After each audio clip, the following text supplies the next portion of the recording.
दरम्यान या पार्श्वभूमीवर आता एक मोठी आणि महत्त्वाची बातमी हाती आली आहे। बदलापूरमधला खटला हा फास्ट ट्रॅक कोर्टात चालवण्यासाठी आजच प्रस्ताव सादर करण्याचे आदेश उपमुख्यमंत्री आणि गृहमंत्री देवेंद्र फडणवीसांनी दिलेत।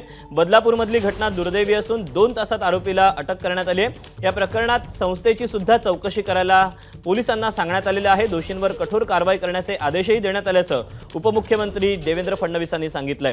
हा गुन्हा जलगती न्यायालयात चालवण्यासाठी आजच प्रस्ताव सादर करण्याचे आदेश ठाणे पोलीस आयुक्तांना देण्यात आले। उपमुख्यमंत्री देवेंद्र फडणवीस यांनी याबद्दलची माहिती दिलेली आहे।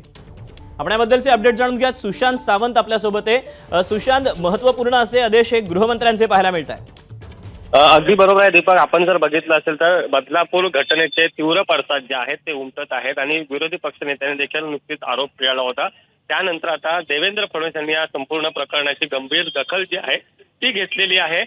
बदलापूर येथील दुर्दैवी घटनेत 2 तासात आरोपीला अटक करण्यात आल्याची महत्त्वाची माहिती जी आहे ती त्यांच्याकडून देण्यात आलेली आहे। त्यासोबत या प्रकरणात संस्थेची सुद्धा चौकशी करण्याचं पोलिसांना त्यांनी सांगितलेलं आहे। तसंच दोषींवर कठोर कारवाई करण्याचे आदेश त्यांनी जे आहेत ते पोलिसांना दिलाय।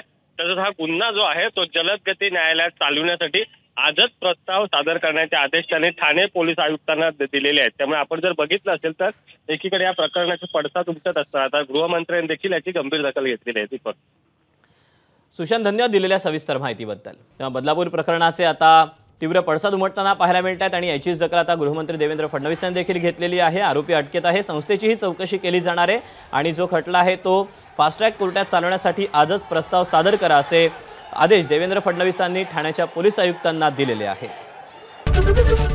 एबीपी माझा, उघडा डोळे बघा नीट।